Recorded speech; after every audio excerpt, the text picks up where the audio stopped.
উত্তম চরিত্র গঠন। আমাদের সমাজের যুবকদের প্রথমত আখলাক চরিত্রকে ভালো করতে হবে, আমাদের উত্তম চরিত্রের অধিকারী হতে হবে। যদি সমাজের যুবকেরা তাকওয়াশীল হয়ে যায়, তাদের আখলাক চরিত্র যদি ভালো হয়ে যায়, তাহলে সহজে সমাজকে সংশোধন করা যেতে পারে।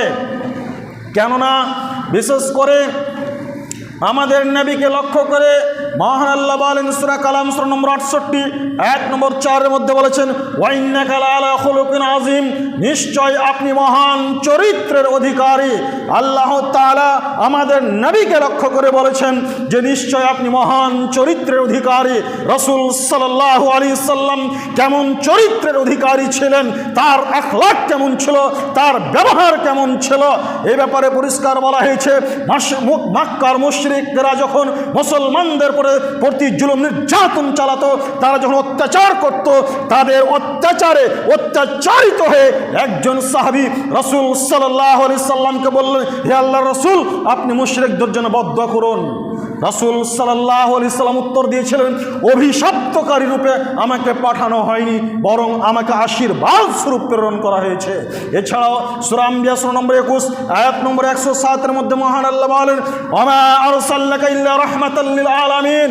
আল্লাহ তাআলা আমাদের নবীকে লক্ষ্য করে বলছেন যে আমি আপনাকে সারা বিশ্ববাসীর জন্য রহমত স্বরূপ প্রেরণ করেছি। সেই সাহাবীর কথা শুনে রাসূল সাল্লাল্লাহু আলাইহি সাল্লাম এই উত্তর দিয়েছিলেন, তাদের জন্য বদদোয়া করেননি। রাসূল সাল্লাল্লাহু আলাইহি সাল্লামের মধ্যে কি আদর্শ ছিল, তার কি তাকওয়া ছিল, তার কি চরিত্র ছিল, তার কি আখলাক ছিল, সেই তাকওয়া সেই আখলাক আজ আমাদের মধ্যে থেকে চলে গেছে। আমাকে যদি কেউ একটা গালি দেয়, তাকে 36টা গালি দেওয়ার জন্য আমি প্রস্তুত রয়েছি। কেউ যদি আপনাকে একটা থাপ্পড় মেরে দেয়, আপনি 10 থাপ্পড় মারার জন্য রেডি রয়েছেন। তাহলে আপনার চরিত্র কোথায় ভালো হলো, আপনার আখলাক কি করে ভালো হলো? অতএব সমাজকে সংশোধন করতে হলে আমাদের যুবকদের বিশেষ করে বলবো যে আমাদেরকে আমাদের চরিত্রকে ভালো করতে হবে, উত্তম চরিত্র গঠন করতে হবে।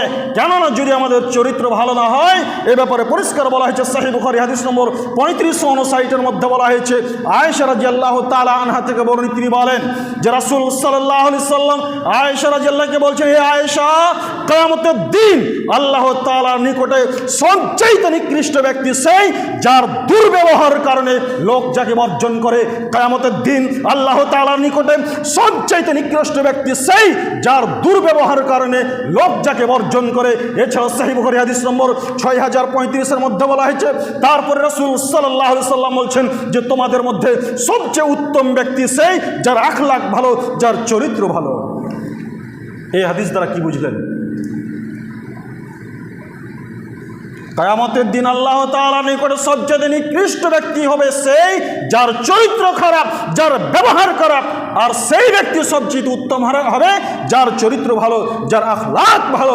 অতএব যদি আমাদেরকে সমাজ সংশোধন করতে হয়, আমাদেরকে উত্তম চরিত্রের অধিকারী হতে হবে।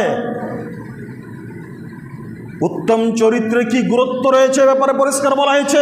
রাসূল সাল্লাল্লাহু আলাইহি সাল্লাম বলেছেন, মা মিন শাইইন ইউযা ফিল মিজান, কিয়ামতের দিন আল্লাহ তাআলার নিকটে দাঁড়িপাল্লায় সদাচরণ, নম্র আচরণ অর্থাৎ উন্নত মানের চরিত্রের আমলের চেয়ে আর কোনো আমল দাঁড়িপাল্লায় তত বেশি ভারী হবে না।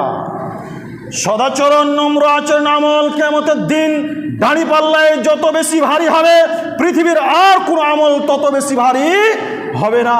অতএব বিশাল গুরুত্ব রয়েছে আখলাক চরিত্র, উন্নত চরিত্রের। সমাজকে সংশোধন করতে হলে যুবক তোমাদেরকে বলবো যে তোমরা নিজের চরিত্রকে ভালো করো, উত্তম চরিত্রের অধিকারী হও, তবে এই সমাজ সংশোধন করা যেতে পারে। নচেত দিনের পর দিন আজ বর্তমানে আমাদের সমাজ একেবারে ধ্বংসের দিকে চলে যাচ্ছে, অন্যায়ের পথে চলে যাচ্ছে, প্রতিটা মানুষ ধ্বংসের দিকে চলে যাচ্ছে।